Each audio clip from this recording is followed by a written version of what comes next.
जावा सीखने के लिए हमारे चैनल लर्न कोडिंग को सब्सक्राइब करें। आज के इस प्रोग्राम में हम आपको ट्राई कैच और थ्रोज में क्या डिफरेंस है, ये दोनों डिफरेंस हम आपको बताएंगे प्रोग्राम के ज़रिए। तो हमारे प्रोग्राम को आप ध्यान से देखिएगा, तभी आपको डिफरेंस समझ में आएगा। ट्राई कैच का यूज़ भी हम एक्सेप्शन को हैंडल करने के पर्पज़ से करते हैं और थ्रोस कीवर्ड का यूज़ भी हम एक्सेप्शन को थ्रोस और हैंडल करने के पर्पज़ से करते हैं, लेकिन दोनों में बहुत ज़्यादा डिफरेंस है। चलिए हम आपको प्रोग्राम के ज़रिए बताते हैं। सबसे पहले यहाँ पे देखो, डेमो नाम का हमने एक क्लास बनाया है और ये अपना मेन मेथड है। आगे की कोडिंग हम करते हैं। हम यहाँ पे एक मेथड बना लेते हैं, पब्लिक स्टैटिक वॉइड, और मेथड का नेम क्या होगा, हमारे वेट। ठीक है, ये हमारा मेथड है जिसे हमने स्टैटिक बनाया है।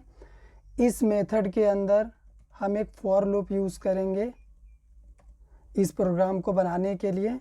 तो फॉर लूप में एक लूप वेरिएबल आई होगा जिसकी वैल्यू हम 1 से स्टार्ट करेंगे और ये वैल्यू कहाँ तक जाएगा, लेस देन इक्वल 10 तक, और आई की वैल्यू क्या होगी, इंक्रीज़ होगी। और इस फॉर लूप के अंदर अब हमारा पहला काम क्या होगा, सबसे पहले तो हमें अपने रिज़ल्ट को डिस्प्ले करना है, system.out.println। और यहाँ पे हम क्या करेंगे, इस लाइन में ही अपने रिज़ल्ट को डिस्प्ले करेंगे। तो रिज़ल्ट को डिस्प्ले करने के लिए हम यहाँ पे सबसे पहले आई को प्रिंट कर देंगे, हमारा रिज़ल्ट डिस्प्ले होगा। उसके बाद यहाँ पे हम चाहते हैं कि जो भी रिज़ल्ट डिस्प्ले हो ना, वो एक एक सेकेंड के अंतराल में डिस्प्ले हो। ठीक है, पहले रिज़ल्ट आए, फिर 1 सेकेंड का इंटरप्ट हो प्रोग्राम, फिर रिज़ल्ट डिस्प्ले करें, हम ये चाहते हैं। तो उसके लिए हम थ्रेड क्लास का एक मेथड यूज़ कर रहे हैं जिसका नेम है स्लिप। ये क्या करता है, मिली सेकेंड में एज अ पैरामीटर वैल्यू लेता है। अगर हम यहाँ पे 1000 पास करते हैं तो ये क्या करेगा, 1 सेकेंड के लिए हमारे प्रोग्राम को इंटरप्ट करेगा। हर 1 सेकेंड में ये इंटरप्ट करेगा। तो कितने बार ये इंटरप्ट करेगा, टोटल 10 टाइम्स इंटरप्ट करेगा, क्योंकि हमारा लूप 10 टाइम्स एग्जीक्यूट करेगा। ठीक है, इस मेथड का कोडिंग हो चुका है। अभी हम मेन मेथड में चलते हैं। मेन मेथड का पहला काम क्या होगा, वेट मेथड को कॉल करना। तो सबसे पहले हम वेट मेथड को यहाँ पे क्या कर रहे, कॉल कर ले रहे। ठीक है, इस प्रोग्राम का हम आपको अभी रिज़ल्ट दिखाते हैं। सबसे पहले हमने प्रोग्राम को देखो यहाँ पे कंपाइल कर दिया है, तो अभी ये थोड़ा ही टाइम में हमें रिज़ल्ट देगा कि क्या प्रोसेस होता है।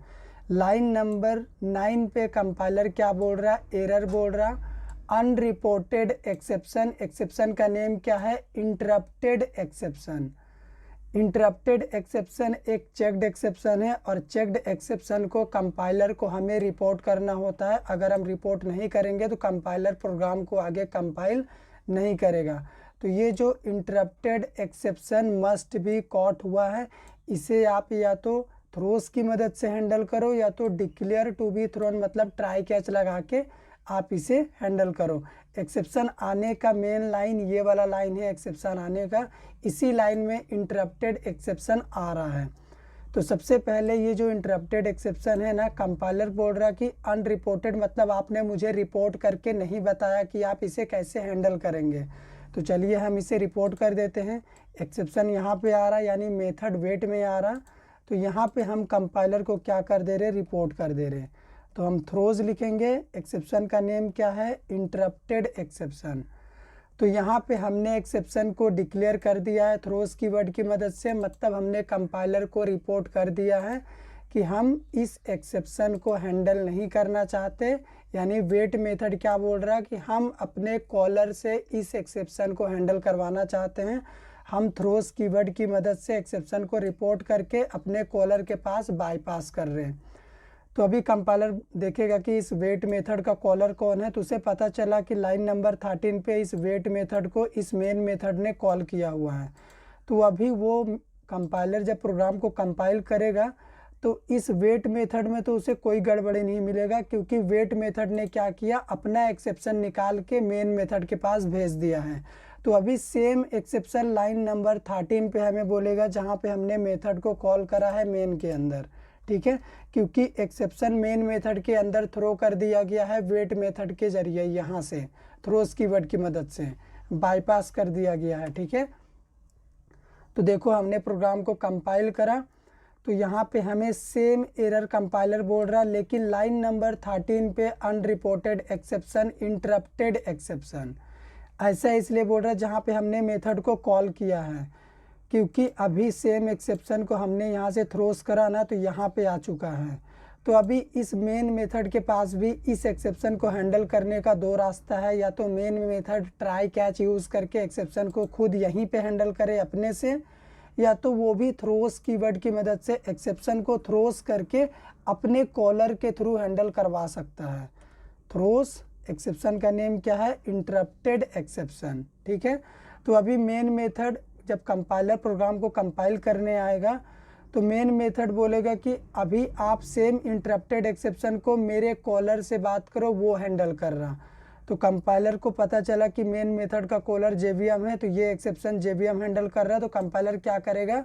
सक्सेसफुली हमारे इस प्रोग्राम को कंपाइल कर देगा। तो चलिए हम आपको रिजल्ट दिखाते हैं। हमने एंटर मारा जावा सी लिख के, तो अभी देखो हमारा प्रोग्राम कंपाइल हो चुका है सक्सेसफुली। यहाँ पे कोई एरर नहीं आया है। अब हम क्या कर रहे हैं, इसे हम रन करने के लिए जा रहे हैं। तो देखो यहाँ पे रिजल्ट डिस्प्ले हो रहा है। एक एक सेकेंड के लिए हमारा प्रोग्राम इंटरप्ट हो रहा है, उसके बाद रिजल्ट आ रहा। इसीलिए इंटरप्टेड एक्सेप्शन हमने वहाँ पे लिखा था, थ्रो किया हुआ है। तो इस एक्सेप्शन को अभी किसने हैंडल किया? जेवीएम ने हैंडल करा। कैसे? एक्सेप्शन आया लाइन नंबर 9 पे, तो वेट मेथड ने एक्सेप्शन को थ्रोस कीवर्ड की मदद से डिक्लेयर करके थ्रो कर दिया अपने कॉलर के पास। तो वेट मेथड का कॉलर मेन मेथड है, मेन मेथड के पास एक्सेप्शन आया, तो मेन मेथड ने भी क्या किया? एक्सेप्शन को हैंडल ना करने के बजाय इसने भी एक्सेप्शन को थ्रोस कर दिया अपने कॉलर के पास। तो अभी एक मेन मेथड का कॉलर जेवीएम है। जिस तरह से वेट मेथड को मेन मेथड कॉल कर रहा था, तो मेन मेथड को कॉल जेवीएम करता है। तो अभी ये एक्सेप्शन जेवीएम के पास चला गया और जेवीएम ने हैंडल करा और हमें रिजल्ट दे दिया। तो यहाँ पे मैं आपको एक लाइन बताना चाहूँगा कि जब भी हम थ्रोस कीवर्ड की मदद से किसी भी एक्सेप्शन को बाईपास करके हैंडल करते हैं, जैसे अभी हमने जेवीएम से करवाया, तो इसकी कोई गारंटी नहीं होती है कि हमारा प्रोग्राम लास्ट तक सक्सेसफुली एग्जीक्यूट करेगा, यानी प्रोग्राम का टर्मिनेशन नॉर्मल होगा। अगर ये मैसेज अभी डिस्प्ले करेगा, इसका मतलब प्रोग्राम का टर्मिनेशन नॉर्मल हो रहा है। तो हमारा प्रोग्राम देखो यहाँ पे अभी कंपाइल हो चुका है। अब हम क्या करेंगे, इसे रन कर रहे हैं। तो हमारा रिजल्ट सेम वैसे ही डिस्प्ले होगा। अगर 10 तक रिजल्ट डिस्प्ले होने के बाद मेन मेथड एंडेड मैसेज आता है, मतलब प्रोग्राम हमारा नॉर्मल टर्मिनेट हुआ है। ठीक है, तो ये हो गया थ्रोस कीवर्ड की कहानी। लेकिन जब थ्रोस कीवर्ड से हम एक्सेप्शन को हैंडल करते हैं, तो मैंने आपको लास्ट लेक्चर में ही बोला था, इसकी गारंटी नहीं होती है कि प्रोग्राम लास्ट तक सक्सेसफुली टर्मिनेट करेगा। जैसे यहाँ पे देखो हमने एक एक्सेप्शन वाला कोड और लिख दिया मेन मेथड एंडेड से जस्ट पहले, और एक्सेप्शन को अभी हम थ्रोस कीवर्ड की मदद से ही हैंडल कर रहे हैं। तो अभी क्या होगा? क्या प्रोग्राम हमारा सक्सेसफुली नॉर्मल टर्मिनेट होगा? चलिए हम आपको रिजल्ट दिखाते हैं, ये नॉर्मल टर्मिनेट होता है कि नहीं। तो अभी अपना ये रिजल्ट आ रहा है। इंटरप्टेड एक्सेप्शन को तो हमारा जेवीएम हैंडल कर लिया है, ठीक है, तभी तो ये रिजल्ट डिस्प्ले हो रहा है। लेकिन यहाँ पे जेवीएम ने एक एक्सेप्शन हमें थ्रो करके दे दिया लाइन नंबर 14 पे, arithmetic exception divide by 0। Line number 14 पे जहाँ पे हमने इसे यहाँ पे लिखा है। तो यहाँ पे अगर आपको थोड़ा कन्फ्यूज़न हो ना, तो आप एक्सेप्शन थ्रो करो सुपर एक्सेप्शन क्लास को। तो ये सभी तरह के एक्सेप्शन को हैंडल करता है। आपके डाउट को क्लियर करने के लिए मैं ऐसा कर रहा हूँ कि अभी हो सकता है कि ये अरिथमेटिक एक्सेप्शन भी हैंडल हो जाए। ठीक है, इसीलिए मैंने ऐसा किया। देखते हैं हैंडल होता है कि नहीं। तो अभी अपना ये इंटरप्टेड एक्सेप्शन तो हैंडल हो चुका है, तभी ये हमारा रिजल्ट डिस्प्ले हुआ। लेकिन अगेन यहाँ पे अरिथमेटिक एक्सेप्शन अभी हैंडल नहीं हुआ है। तो इसीलिए थ्रोस कीवर्ड की मदद से हम जब भी कोई एक्सेप्शन को हैंडल करते हैं, तो इसमें गारंटी नहीं होता है कि प्रोग्राम हमेशा नॉर्मल टर्मिनेट होगा। तो अभी यहाँ पे बेस्ट अप्रोच क्या होता है दोनों एक्सेप्शन को हैंडल करने के लिए, कि मेन मेथड ना ट्राई कैच यूज़ करे। रिस्की कोड जहाँ पे हमने मेथड को कॉल किया है, ये 2 लाइन का कोड रिस्की कोड है। ठीक है, तो इन दोनों लाइन को हम क्या कर रहे हैं, ट्राई ब्लॉक के अंदर लिख दे रहे रिस्की कोड को। हमने लिख दिया। और यहाँ पे अपना एक कैच ब्लॉक होगा। कैच ब्लॉक क्या करता है, जो भी एक्सेप्शन ट्राई ब्लॉक थ्रो करेगा उसे ये कैच करेगा। तो यहाँ पे हम एक्सेप्शन को हैंडल करने के लिए एक्सेप्शन सुपर क्लास यूज़ कर रहे हैं, क्योंकि इस ट्राई ब्लॉक से दो तरह का एक्सेप्शन थ्रो हो सकता है। पहला इंटरप्टेड एक्सेप्शन जो कि वेट मेथड को कॉल करने से आ सकता है। सेकंड अरिथमेटिक एक्सेप्शन आ सकता है, ठीक है, इस लाइन से। इसीलिए हमने यहाँ पे एक्सेप्शन लिखा है। एक्सेप्शन सुपर क्लास ये दोनों एक्सेप्शन को हैंडल कर सकता है। तो यहाँ पे हम एक मैसेज लिख देते हैं। वो मैसेज क्या होगा, अपना कैच ब्लॉक के अंदर हम लिख रहे हैं, इस लाइन को हम हटा देंगे। एक्सेप्शन को हैंडल कर लिए हैं हम, तो हम क्या लिखेंगे, एक्सेप्शन हैंडल्ड, ठीक है, यानी एक्सेप्शन सक्सेसफुली हैंडल्ड हो चुका है। ये लाइन हमने यहाँ पे लिखा। अगर ये मेन मेथड एंडेड मैसेज आया मतलब प्रोग्राम का टर्मिनेशन नॉर्मल है। और अभी हम देखो ट्राई कैच की मदद से खुद एक्सेप्शन को हैंडल कर रहे हैं, तो मेन मेथड यहाँ पे थ्रोस कीवर्ड नहीं लिखा हुआ है, क्योंकि मेन मेथड अभी खुद एक्सेप्शन को हैंडल कर रहा है ट्राई कैच अप्रोच में, ठीक है। एक अप्रोच थ्रोस कीवर्ड से हमने आपको दिखा दिया, उसमें क्या दिक्कत आया, ये वाला दिक्कत आया। अभी ट्राई कैच यूज़ किए हैं तो देखते हैं क्या होता है।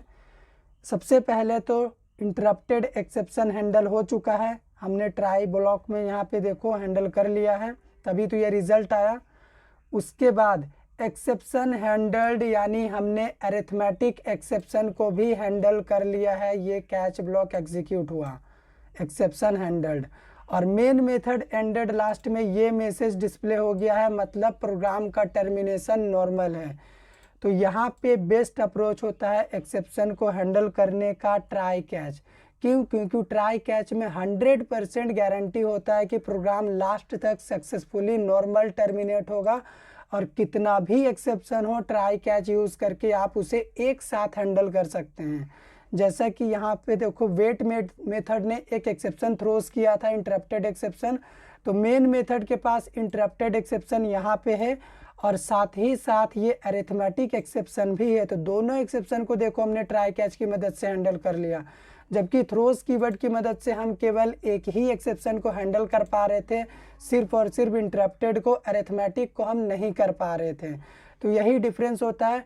ट्राई में एक्सेप्शन अकर होता है, कैच को थ्रो करता है तो कैच ब्लॉक हैंडल कर लेता है। थ्रोज में क्या होता है, हम एक्सेप्शन को थ्रोज कर देते हैं तो कॉलर मेथड एक्सेप्शन को हैंडल करता है, तो वो सभी तरह के एक्सेप्शन को हैंडल नहीं कर पाता है। जैसे मेन मेथड के पास 2 एक्सेप्शन रहेगा तो वो अपने कॉलर के एक्सेप्शन को तो हैंडल कर लेगा, लेकिन अपने खुद के एक्सेप्शन को वो हैंडल नहीं कर पा रहा। जेवीएम उसको वापस से मैसेज थ्रो करके दे रहा था अरिथमेटिक एक्सेप्शन। तो ये कॉन्सेप्ट था हमारा ट्राई कैच और थ्रोस का। उम्मीद करते हैं आपको समझ में आया होगा। अगर आया हो तो वीडियो को लाइक करिए, शेयर करिए, चैनल पे नए हैं चैनल को सब्सक्राइब कर दीजिए।